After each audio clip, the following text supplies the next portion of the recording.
It was supposed to be a club game like any other, but when Santos met Vasco da Gama on November 19, 1969, the capacity crowd at Rio's Maracana Stadium was there to see just one thing. They wanted to see Pelé score his 1,000th goal. With Santos playing in their away strip, the game was hard fought as usual, and as full-time approached, Pelé remained scoreless. It looked as though the game would remain locked at 1-1, and the Santos fans would have to wait to see history. But Pelé was brought down. The referee pointed to the spot, and Pelé became a legend.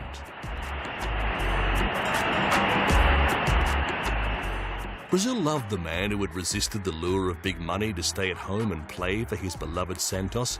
He'd been at the club since he was 17. In 1958, he was part of the Brazilian national team that brought home the World Cup. And again in 1962. And again in 1970. Pelé was now moving beyond the sporting arena, with prime ministers and presidents all wanting to meet him. Brazilian President Jânio Quadros had already declared Pelé a national treasure. When the Queen of England visited Rio, she watched Pelé play in a friendly and presented him with a trophy.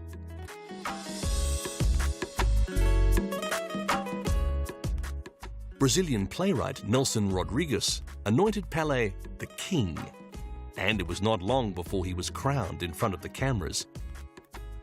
Ultimately, he would receive the title Athlete of the Century from the International Olympic Committee.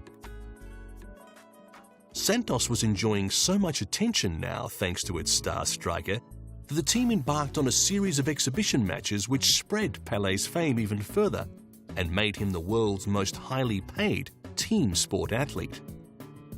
In 1974, he announced his retirement, but in 1975, took a $7 million contract to play with the New York Cosmos, leading them to the championship 2 years later. Now European teams were keen to play Cosmos, and Pelé did a huge amount to lift the profile of soccer in the United States.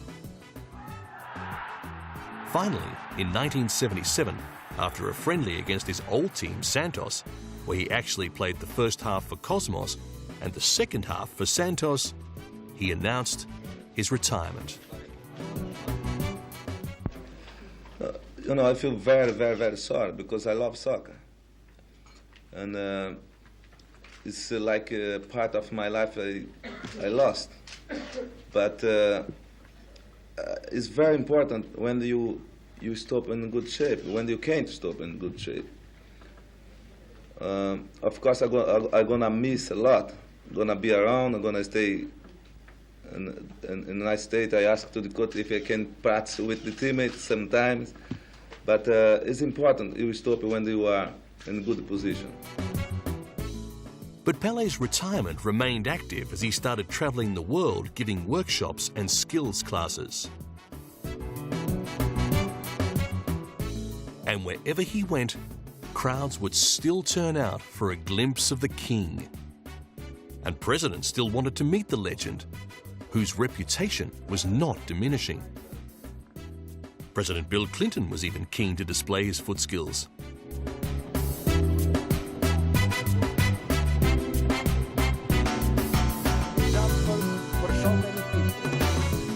In 1995, he was appointed a UNESCO Goodwill Ambassador, having already been asked to serve as a United Nations Ambassador for Ecology and the Environment. The reason Pelé remains prominent is not just because of past glory. He continues to work with young people around the world, not just teaching them skills, but respect for their opponent. He also speaks out for the improvement of conditions for the poor. The work he does now is just as important as his football career. Grow in the soccer, in the football, then I was there. In Africa and South America, this I love to do.